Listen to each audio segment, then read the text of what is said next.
As the federal government prepares to legalize recreational marijuana, provinces have been busy deciding who will be allowed to sell it. And in Saskatchewan, where licenses were awarded through a lottery system, a young entrepreneur is entering the scene. She's got quite the story, and our Nick Purdon went to hear all about it.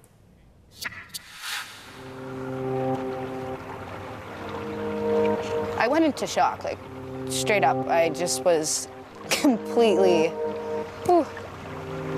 I just really thought I was dreaming. Like, I actually pinched my arm, like, really hard, because I'm like, there's no way. You might react like that, too, if you got one of the licenses to sell recreational pot in your hometown. I mean, 1,500 people applied for licenses across Saskatchewan. And Sierra Sieben-Chubak was one of only 7 who met the criteria to set up shop in Saskatoon this fall. So at 23, Sierra is a trailblazer. Telling people that are asking me, what am I going to do with my life when I'm done school? And I say, I think I'm going to open up a marijuana dispensary. Like, a lot of people just sort of looked down on me for even saying that and just sort of rolled their eyes, because to them, they're like, this girl literally has no chance. Like, you go for it, kid, but there's no way. I mean, you can't really blame people for reacting that way. Sierra only just graduated from university. She's never run a business, and yet here she is about to open her own store. And this is marijuana we're talking about, perhaps the next billion-dollar industry. The question is, how is a 23-year-old going to survive in the high-stakes competitive world of selling legal pot? The amount of work that's gone into this car, it's definitely a sellable car. And it's very rare, a convertible. The first thing Sierra has going for her is her dad. Proper hood and stuff on it. If she's going to make it work, it'll be in part because Glenn Chubak has been in business since he was 15. I wasn't even old enough to drive yet. I bought this car for $45, and I did the body work on it. I did the interior in it, etc. And a guy came and offered me $900 for this car. And it was like when you're 15 years old, and all of a sudden, that is so much money. Like, it was like amazing. And that's where I kind of realized, you know what? I think I'm going down the right path here. And that Nissan's done. That made making money look so easy that Glenn dropped out of school and he opened an auto body shop. Of course, he quickly learned how hard it is to run your own business. My first body shop, when I first opened up, I used to sleep on a car seat in the office because it wasn't worth driving home a half an hour to come back a half an hour, because it was already 2, 3 in the morning. And you have to open up at 8. Sierra grew up listening to her dad's stories, so I guess it's no wonder she decided to start a business of her own. But selling marijuana? I remember we were sitting at our kitchen table, and I was like, Dad, there's this thing I want to do, and I don't know if you're going to be really excited about it, but just have an open mind and, like, listen to me for a second. So at first he was super skeptical, and he was like, so you want to sell dope? Is that what you're telling me? I'm like, essentially, that's what I'm telling you, but legally. And he said, you know what, like, I totally support you in that. And so getting his approval pushed me into, like, going all in. I'm doing it. The other thing about Sierra is that her interest in marijuana is deeply personal. That started a few years ago when her life took a serious turn. How it all started, one day, I was extremely sore. It literally felt like I got hit by a bus or something, like, out of nowhere. And I'm a pretty healthy person, and I was 21 at the time, so it was super weird to me to be in such bad pain, just from my head to my toes. Sierra spent a week in hospital and was eventually diagnosed with rheumatoid arthritis. You know how they say if you have a cold, you shouldn't Google it? Basically, I Googled rheumatoid arthritis and just saw what came up, and what I saw online really scared me.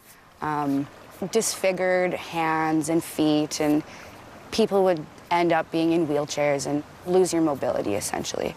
And that's really, really scary. The other thing Sierra discovered online was that lots of people with autoimmune diseases, like rheumatoid arthritis, use medical marijuana to help them. I was just reading through people's testimonies about how and what they experienced using different types of marijuana products. And I thought, if these people can attain this result, why can't I? And so I ended up having a good experience with it in regards to managing my pain, and that was like my inspiration to get involved in this industry.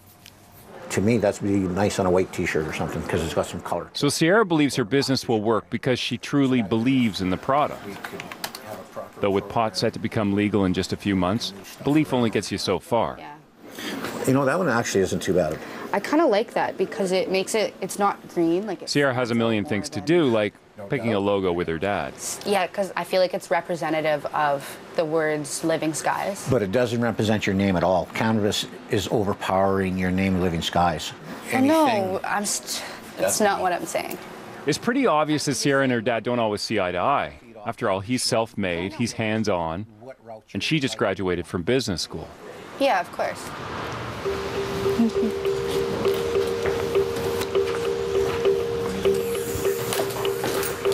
In fact, Sierra's first stab at a business plan based on selling marijuana was at school.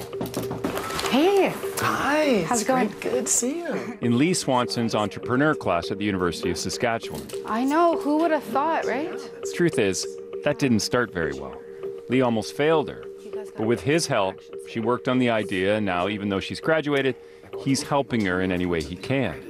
Are you kind of working on your business plan some too, or it's probably not Well, really? I'm working more so just on pieces of it. It's not. Yeah, I don't think it's going to be exactly what we did in our class with. So having Lee on her side is another reason Sierra has a shot to make her business work.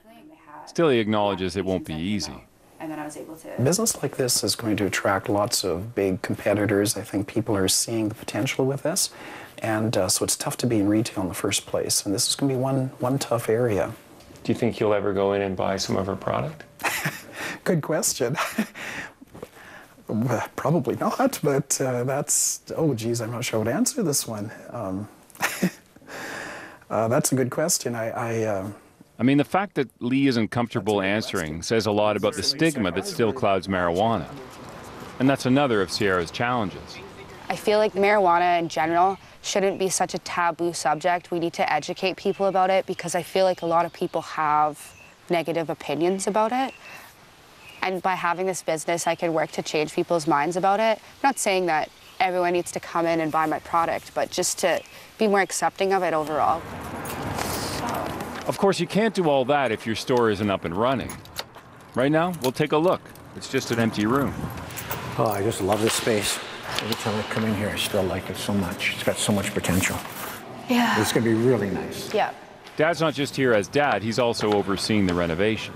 And you know what? Your office, I mean, that's just, I wish I had an office when I started like that.